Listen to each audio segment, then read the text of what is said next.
I am just needing to get it together. I couldn't think of a better way to spend my Thursday night than to talk about updates in film industry stuff, you guys. I'm a newsman now. We're talking news stuff. Well, I watched a film too. I watched DREDD, the 2012 version, and it slaps. So good. We're talking about everything, y'all. So strap in and welcome. So in the film industry going on right now, at least what's important to me is we have an update on the Alec Baldwin Rust film shooting. Now, if those of you who don't know, the Rust shooting happened. I want to say like a couple years ago. This was an independent film that was, it's just a Western independent film, and it was on October 21st, 2021. Shooting on a film set happened, which unfortunately taken the life of Helena Hutchins, who was the director of photography or the cinematographer, and the director Joel Souza. And this was a pretty heavy case because, and the reason why it's really important, at least to all of us in the film industry, is because safety is always like the most important thing and I think that's respectful in any industry, but for at least the film industry, it is very vital to make sure there's safety on set and whatnot. And people get hurt, accidents happen and stuff like that. Shit happens, but ultimately it's, it needs to be always 100% a safe set, and that no life is worth sacrificing for a film set. It's just, that's a very silly, fucked up, horrible thing to happen. Even if everybody is trained, accidents happen all the time, especially on film sets. And even in some cases, people die and whatnot. And this was the case for the Rust shooting. So what happened was that Alec Baldwin had a prop gun that was given to him that he used in a rehearsal that unfortunately had some sort of projectile, some sort of lead projectile in it, and it discharged when Alec Baldwin claimed he never pulled the trigger. And this is actor Alec Baldwin, by the way. I don't know if I mean he's Boss Baby, So anybody who doesn't know, no, he's been in so many fucking movies. And shows. He was in 30 Rock. He was in one of my favorite films, Glenn Gary, Glenn Ross. You see this watch? More than your salary. It's a great movie. But anyways, so Alec Baldwin held a prop gun, and it discharged with a bullet inside. Well, okay, a lead thing, because it's very important. I'll explain later. A lead projectile that was launched from the gun when Alec Baldwin did not even pull the trigger in the first place. Very weird, right? It's a revolver. It's a Colt 45 something. It's a prop gun. It was made in Italy, and it's used specifically for film sets. Now, there's a lot more going on with this situation. So, Alec Baldwin was, I think he had his prosecutors dismiss Alec Baldwin charge, citing new evidence. This was in the Associated Press not too long ago. April 21st. This was a few months ago. And charges were dropped. But there was also other people who were involved with this, with the the key suspects of this investigation. So one of them is Dave Halls, who is the first assistant director. He calls action, rolling, cut. He makes sure everyone's on schedule. We need the first AD in order to keep the set moving at all times. And in the process of being a first AD, you have to call every single weapon that's on set, or at least the armor, prop master. Sometimes I don't usually see the prop master do it. Working in the art department, I usually see the armor run the safety drills or safety meetings. Every single time there's like a new weapon present on set. And you have to check the cartridges. You have to check the barrel and all that. I don't know everything about guns, but essentially you unload it so you can see there's no bullets, or if there's blanks, you guys there's a whole other procedure with that I don't want to get into. But yeah, if the set is aware of what the gun does and what it's not supposed to do, you are given that information. So once you call it, you call a hot gun or a cold gun. And what that means is that there's nothing in the cold gun means there's nothing in the chamber or whatever. Like there's no projectiles or anything. So Dave Halls grabbed one of the weapons from a weapon cart, and the first AD gave that weapon to Alec. And before he did, he called cold gun on set, gave it to him. And mind you, this is rehearsal. The cameras aren't rolling, none of that shit. So that happened, gave it to him, and then Alec held on to the gun. And again, according to him, he never pulled the trigger. He cocked it back, and then the hammer snapped, and there goes a lead projectile that, unfortunately ended the life of Helena Hutchins. And there's a lot of things happening with this that we also don't know, right? So I'm gonna go through the things that in my head I know are very important, and the things that I wrote down, and then all the other stuff I know, you can read about it. I might link the article in the description just so y'all can read it. So yeah. And then we're going to get to the update with the case. But I just want to break it all down because it's been a while since this thing happened. I mean, it happened back in 2021. We're still talking about it today, right? So with that being said, the other suspect that's in question is well, I don't know if they're a suspect, but this person has been, charged with involuntary manslaughter. They both have. So I think Dave Halls had been charged, and then I want to get this right. Hold on. Whether the charges, I don't see it for some reason for Dave Halls.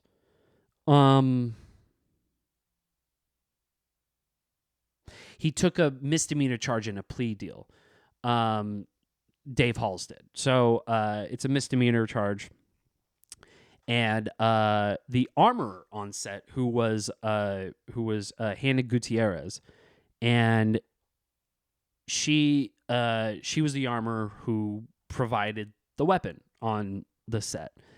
And whether or not she was on set, I mean, I know she was probably on set, but if she was on location, like where the rehearsal was taking place, I don't really know. I read it a couple of times and I didn't see if she was or wasn't, because in my opinion that's also important, but they haven't disclosed that, or I guess it's just, in their eyes wasn't important. But yeah, Hannah had the armor had the weapons on set, and for some reason the fact that there was a lead projectile, and the reason why I'm saying lead projectile, by the way, is because to call it a bullet isn't necessarily true, apparently. Although it's a projectile, whatever flies out of the gun at a fucking speed of light and to fucking go in and out of somebody, I feel like that you could categorize as a bullet, but that's very important, folks. It's very important in the court of law. So we have to follow whatever the fuck, they have to say and whatnot. So Hannah, for some reason had live rounds on the set. Again, working on a film set, I never met an armor who had live rounds, let alone anything like of the sort, on set. Maybe blanks, but they usually have a set number of blanks, and it's always with the prop master or always with the armor. It's never left out on a cart. It's never really, it's just that's a crazy thing to do. So, and of course, like, again, mistakes happen, right? So it's not like, I'm trying to pick a fight with an armorer here. I'm not. I respect everyone in the art department, but this is definitely a brain dead fucking move. You shouldn't leave a gun alone, unattended, and have live ammunition literally on set. And there were live ammunition found on set. So there's a lot of things stacking up against Hannah that isn't great. So she's also being sued by Baldwin too, because Baldwin felt like, the safety and the precautions were all, at the end of the day fall onto the armor, which I do agree. I do. But we also have to understand that on this set too, Alec Baldwin isn't just the main actor. He's also a producer on the set. Now, he mentions he mentioned this in an interview, in a ABC interview with George Stephanopoulos, I think. And this was like years ago. This was, I think, back in, or maybe it was like last year. I don't know. But it's been a while since I've seen it. And he mentioned that that he's just an actor. Like he only takes care of the talent, that on the producing side. He only takes care of the actors, which, yeah, there are producers specifically, for actors to just take care of actors and whatnot, which is, yeah, that's a fine, sure. That's a whatever, right? But the thing, even if you are a producer, you're looped into many emails. You're looped into many phone calls, many meetings, many safety meetings, many everything. Like, you are looped into everything. It is not their job to ensure safety. However, producers that I've worked with made sure safety was the utmost important, even producers who worked with actors. That's all I'm saying. Not chasing after Alec Baldwin. He's I mean, for God's sakes, Glengarry Glen Ross and Boss Baby. I'm not trying to disrespect him. You know what I mean? So, yeah, I do think that, everyone top down is, has some sort of responsibility to ensure safety on a film set. I mean, even talent can point out, even PAs can point out safety concerns. People will listen to production assistants. That if you're smart about it, and if there is safety being in question. Yeah. So she got charged with a involuntary manslaughter, and so the update for this case is that Variety put out something that says judge refuses to throw out Russ case. We stay the course. Now, I don't know if y'all are familiar with this YouTuber named Emily Baker. Emily B. Baker? Or something, I don't know. It's Emily Baker, and she's a lawyer. And she's been following this Russ case from its inception. And she has done a crazy great job of covering this shit. She fucking, went through beat for beat for beat for beat every single moment. So if you are interested in going through it all, I just don't want to, because there's other shit I want to talk about And we're almost 20 minutes in, baby. So, yeah, time is of the essence. Now, the judge refused to throw out the Rust case against Hannah Gutierrez because this is an important this is important. This is an important trial. There's no such thing as trying to, essentially just dismiss it out of the notion of like, I forgot specifically, but it was just like it was just some random ass shit that the defense attorney, Jesus fucking Christ, Adam, did I just have a stroke? The defense attorney put out all this shit that honestly didn't make a whole lot of sense. And the judge was like, this is basically new information that it would have been introduced from the beginning of the trial, or like the start of the trial. Not that date specifically, but on, when the case became open and, lawyers were able to add shit to the docket and make sure that they go through every single evidence and every single piece of information that is vital to the charge that's being in question.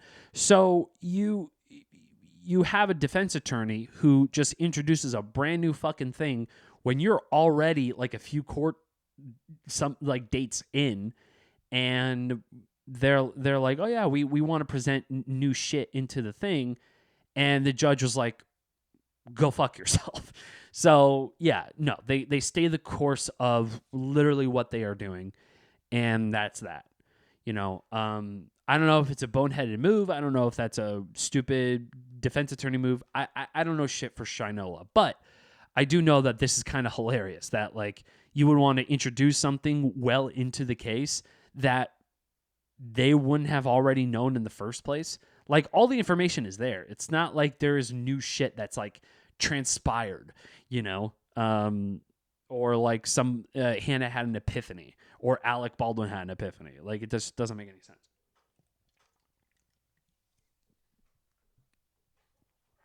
So that's basically that with the Rust case. Again, I do recommend. I think I'm gonna link. I don't know if I can. Well, it doesn't matter. Just go search Emily Baker on YouTube and look at her stuff on the Rust shooting case. It is awesome. She's done a phenomenal job with that. So moving on from Rust. Okay, yeah, we'll talk about the WGA stuff. So, WGA now is gonna have a discussion this Friday. Fucking A, which is tomorrow. Yeah, it's tomorrow. Which is cool, and I'm gonna update y'all on it tomorrow. I understand that a lot of people, especially on Twitter, are just like fucking fed up with the strike updates. But again, it doesn't just apply to the film industry, right? It applies to you as a worker. It applies to people who want to empower each other to start a union or strengthen the union to make, like have better pay and have better shit, benefits, everything, that you can live. And you won't have to feel like, you're fucking you're trying to keep your head above water and you are suffering the bills and everything else, It's about fairness, y'all. It's just what it is. But yeah, the WGA is gonna have negotiations this Friday. Now, I don't know.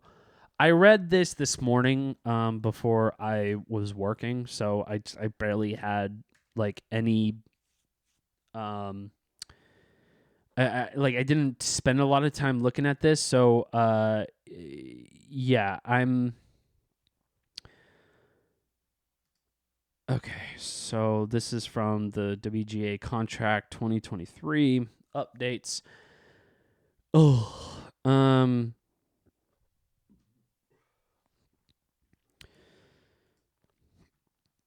bear with me. Okay, so the members, we have been on strike for 94 days. SAG-AFTRA joined us 21 days ago. Both our unions are striking to ensure the future of writers and performers. Okay.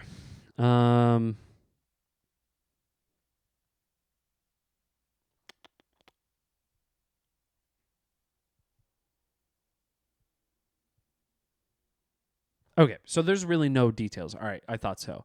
So not really any details on what is going on with the AMP-TP side or the WGA and what they're actually going to discuss.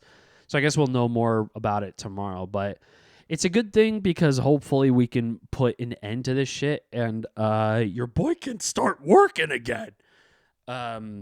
We'll see. Unless, unless it's just going to keep going and then, but again, it all solely depends on tomorrow. And even if it still keeps going, it's important to remember that we got to make sure this is going to be fair for every single people. You know what I mean? It's just the right thing to do. Nothing more, nothing less.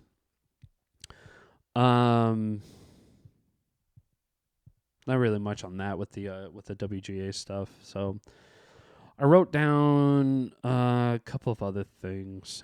Catch up, updates. So I watched Charlie Moist Criticals' video on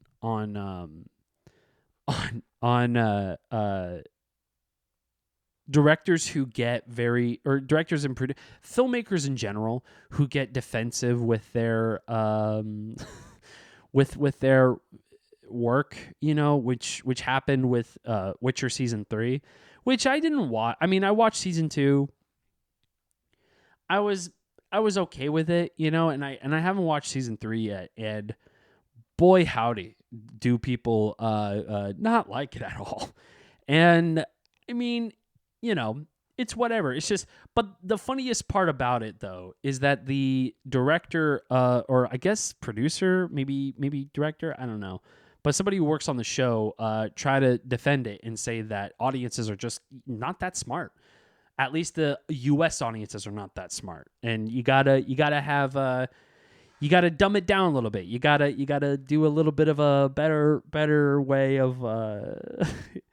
I don't know. I guess making a simple show with a simple premise and a simple resolution that people can really, enjoy. Which to some people, sure, yeah. I don't personally. I do like complex characters, and it's just like the thing of I know a lot of people also, and I think I read in this article, maybe not though, but it got me thinking that why it's not an attention span thing. I know a lot of people in this TikTok age are just not having it with anything that's longer than 2 minutes, or they'll just disengage if it's not interesting, which listen, I understand, but attention span has always been shortened by a second every single fucking generation. It doesn't matter. It's just people like what they like. And if they don't like it, they're just going to give up on it. I feel like that's normal, but I don't know many people who just suffer through watching something for the sake of just watching it. I mean, it's a fucking movie. It's a fucking show. If you don't like it, don't watch it. That's the whole point. And so this director and had to double down and say that, listen, we had to dumbify it for the American audiences. It is what it is. I got to tell you something. Never underestimate the audience ever, because they are way smarter than you think they are. Because listen, I'm part of the audience, and I'm not saying I'm smart at all. I'm a dummy, dude. I'm a big dumb boy. And I can't think of any show or movie that I saw on Netflix that's so amazing that I need to shout at the rafters for or from. You know what I mean? I don't. because it's not the fact that it's just like, it's just a lot of the premises are essentially the same, applying from Marvel films to DC to even just like big blockbuster films like, The Gray Man, which is ironically by Joe and Anthony Russo. It's just, it feels like the same thing. And there's nothing wrong with that by any stretch of the imagination. I do enjoy it, but I enjoy things that have a little more weight to carry with the character. Like I want to be on this journey with the character, and I want to learn something from this character. Whether it's for better or for worse, there's an interesting story, regardless, wherever you have it. And when you have to say that, I think the audience is just stupid and they just don't care, that's you're doing the very thing that makes you money. You are essentially telling the audiences, hey, I don't care about you. Just watch my shit and stop thinking about it. Which is essentially what the other director said. Another director, Ali Salim, who directed all of Secret Invasion. And I mean, listen, if you want to goof on Secret Invasion, I get it. Like on a perfect world, I would like to say that this show wasn't as bad as some other shows, which is, I mean, look, it's not like I hate this show, and I don't hate really. I mean, do I really hate any of the show? I don't. It's just, it's not for me. And Secret Invasion, I felt like it was just trying so hard to be an espionage when it's Marvel. Like, I'm not saying that it's just like, oh, you're trying to do a sophisticated thing. Espionage has always been part of Marvel. We've seen it all the way back in fucking why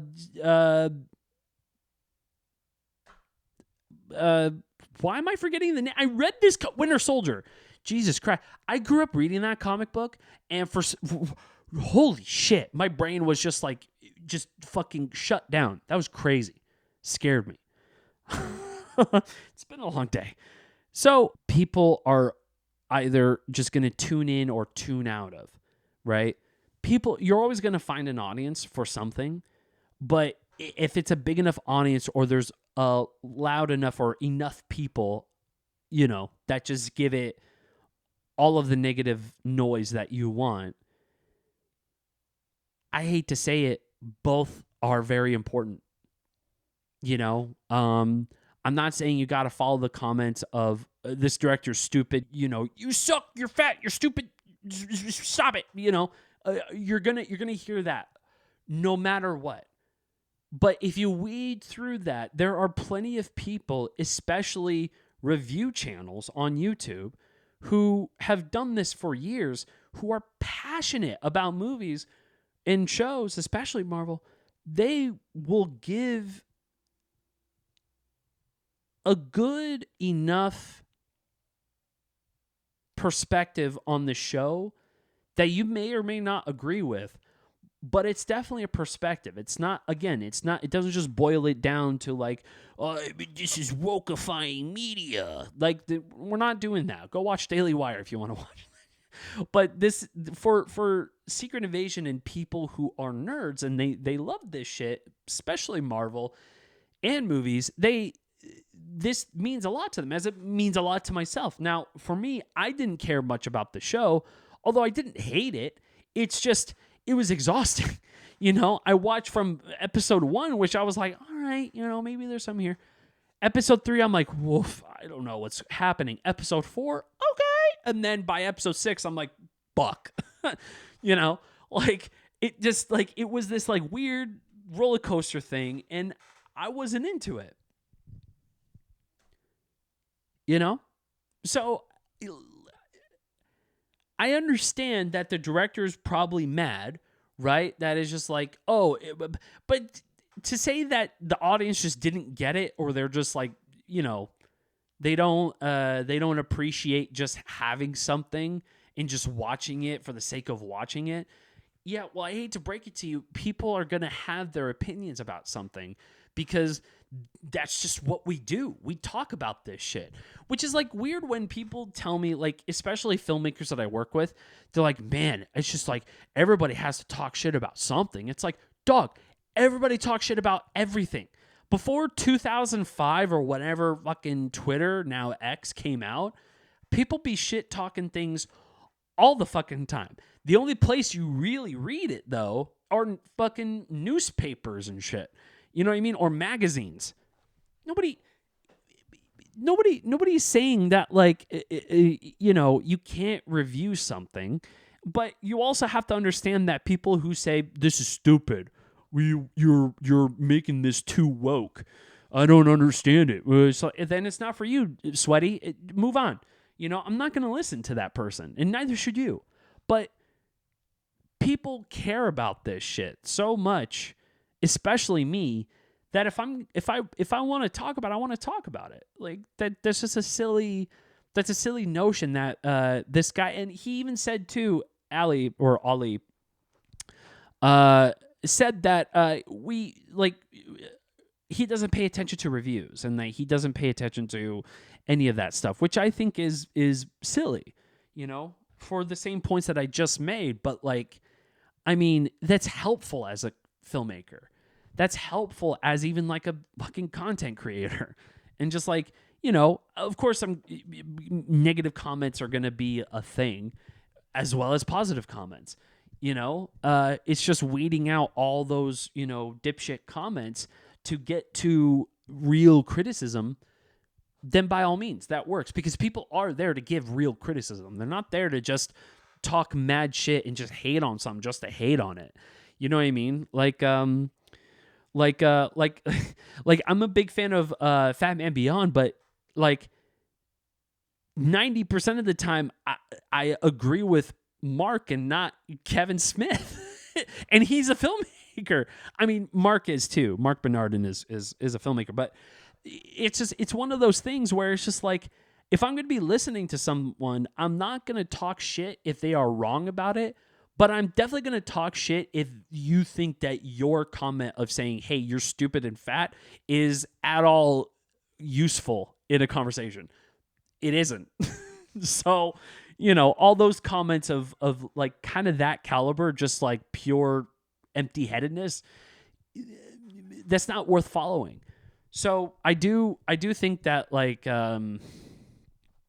there's certain filmmakers that are wrong, that they feel like they're above reviews, which, I mean, to be fair, Ali said, you know, that the director said that reviews are important. It's just he doesn't pay attention to them. Or I don't know their pronouns. Maybe they, I don't know. But they said that they don't want to pay attention to those reviews. They just want to say their voice and their voice alone and move on, which is, again, kind of an empty-headed move because you got to pay attention to what fans are looking for. And okay, fine, put away fans for a second. People who enjoy cinema and people who enjoy filmmaking and people who enjoy Marvel are not two are mutually exclusive. So these people do give a shit about good storytelling. So when you have them give a disagreement and say, this just doesn't work for me, listen to that and follow through with it and understand, okay, well, what is it? Because it's easy to wear your heart on your sleeves, right? And so for people to tell you like, yeah, you suck, stupid, I hate it, you know, of course it's going to fucking crawl up your skin. And I don't have a project yet to be, although I have this podcast, so who knows? Anybody can just be like, this podcast is fucking stupid. And I'd agree. No, I'm just saying that like everyone should be listened to, but not, there are certain people that you should definitely be followed through with 100%.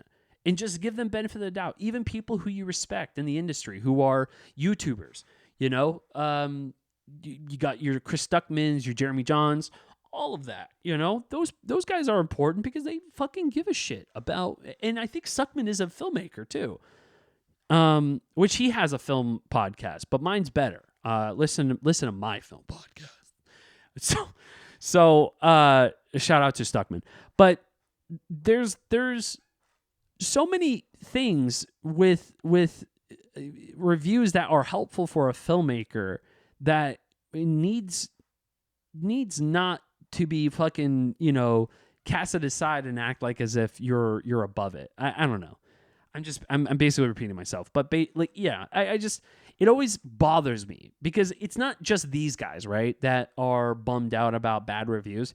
There's so many fucking people who were real upset with, and then there's also filmmakers who justifiably will fucking come back at it with the fucking just go toe to toe with the critic, like Quentin Tarantino did with dude. Oh man. I want to talk about this for a second. I don't know if the video is up on YouTube. Go look it up. Go look up Jan Cron 4 Quentin Tarantino. Okay. Oh man.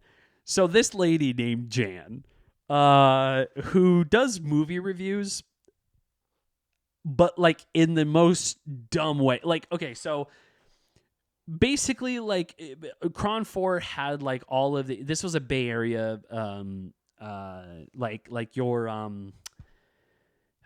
don't know, it's local programming basically, right? And it's a news program, it's local news, and Jan is like a film critic that is like a part of the Cron 4 news, local news shit, right? And she reviews these films, and one film that she reviewed was Kill Bill by Quentin Tarantino, which I think it was Kill Bill Volume 1. It's still one of my favorite videos of all time because she is just shitting on him. The right from the beginning of, like, right from the jump, she introduces Quentin Tarantino, and then she's like, Quentin, why are your films so violent? I don't get it. Your films are just so grotesque and so violent. You have a woman's arm being chopped off, whatever the fuck. Like, she just grills him. And then he just comes back with, because it's fun, Jan, okay? It's fun. Is that all right?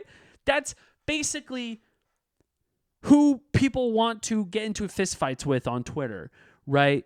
And people who, but then you get those other directors that are unlike Quentin, that are just going to be like, oh, I don't pay attention to reviews. I don't pay attention to any of that shit because fuck you. I'm better than that. It's just like, I don't know. I'm going to listen to somebody who is a fan of film more so than I'm going to listen to some asshole who only watches TikToks and thinks that movies have been dumb lately and this writer strike is only by way of a skill issue. Writers need to write better shit. Those people are just fucking, they're empty-headed. I didn't say they're dumb. They are dummies, but I didn't say they're dumb.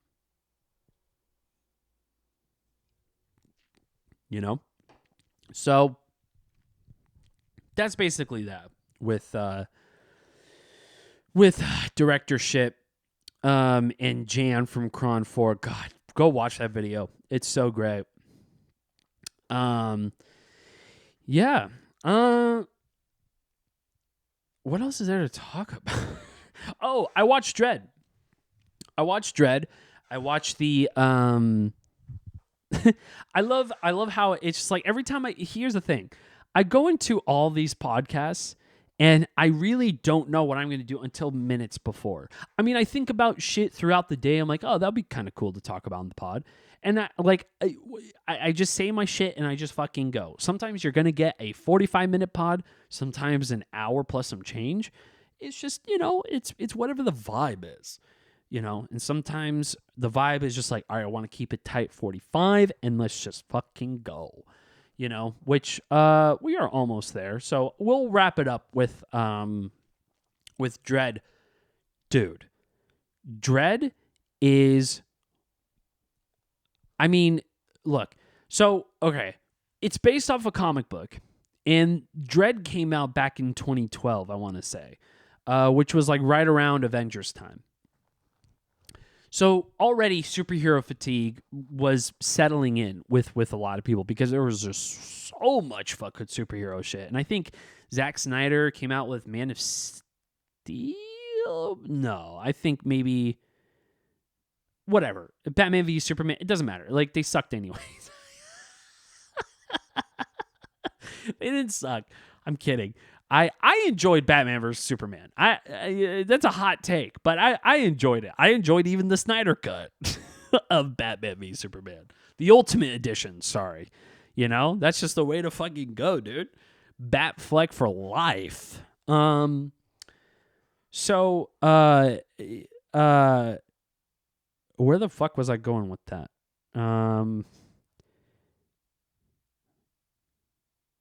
Oh, Dredd.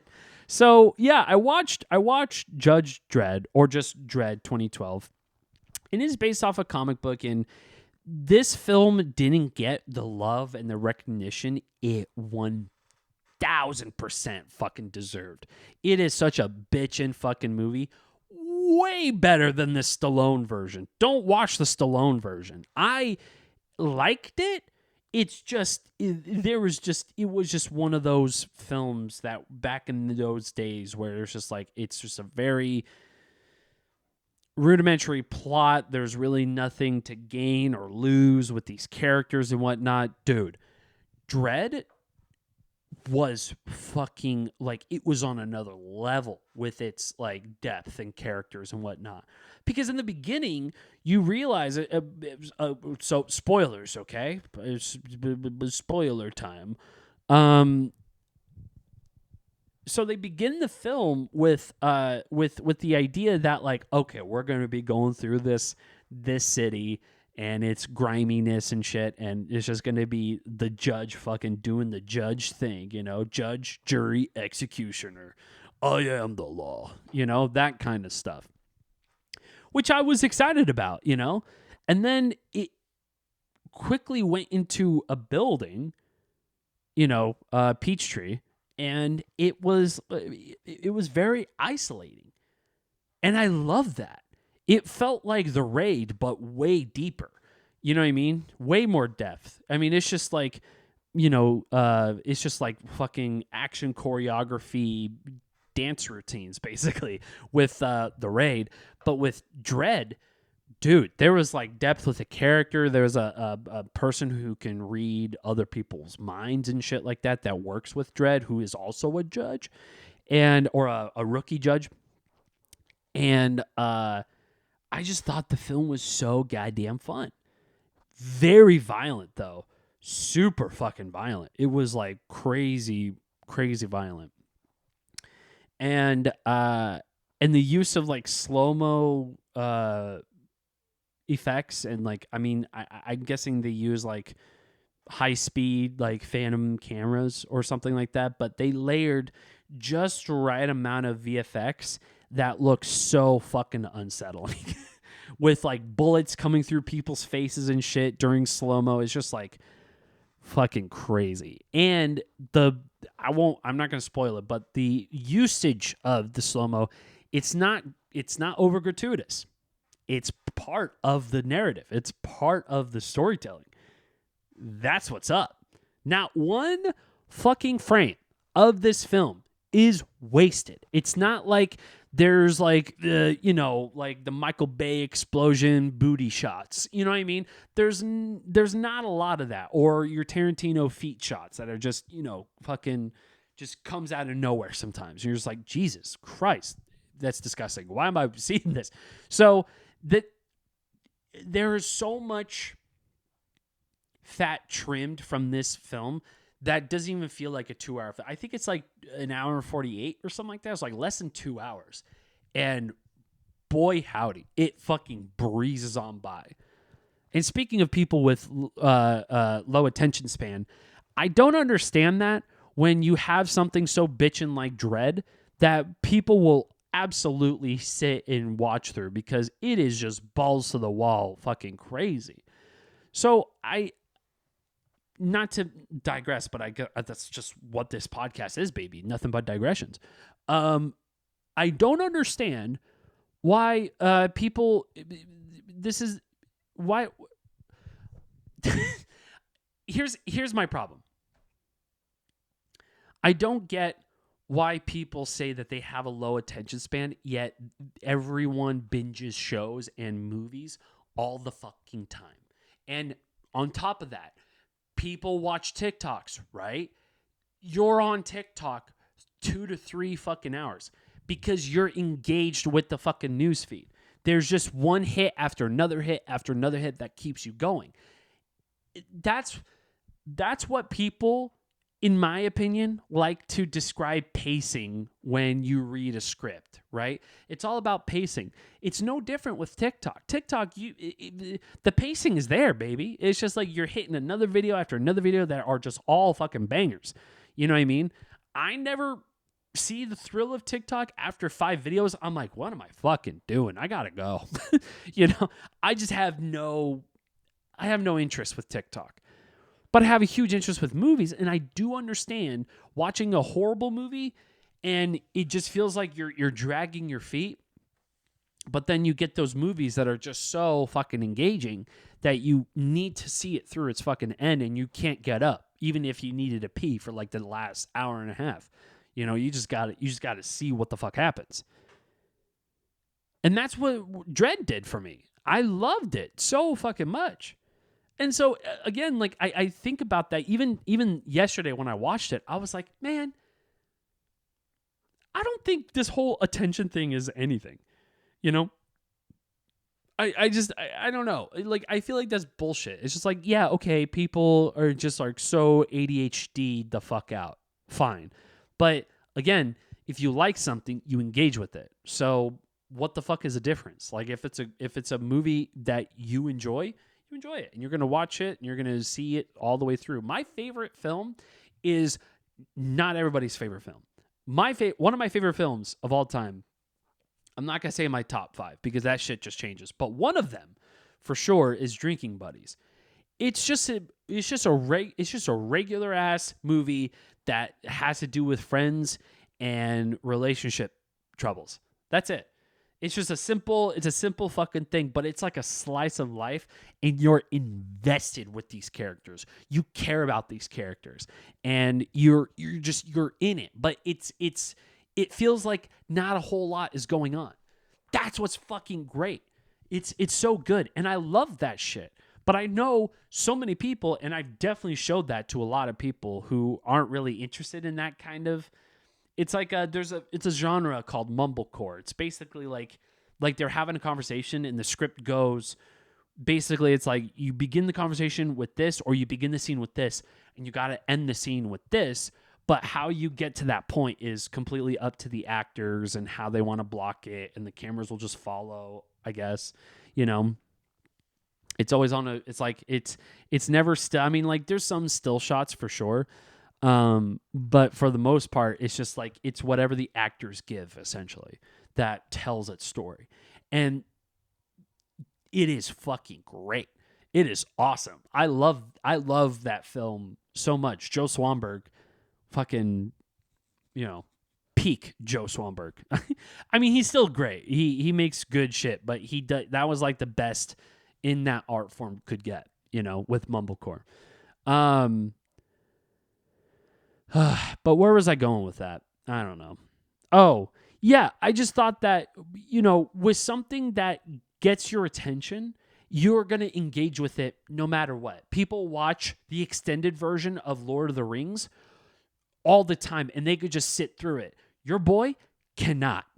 At some point, your boy's going to need to, like, take a walk, go make a sandwich, go fuck off for like a few minutes to then come back, and then we'll finish this thing. Because like it is a fucking journey, which is great, but Jesus Christ, it's so much journey. It is so much shit happening.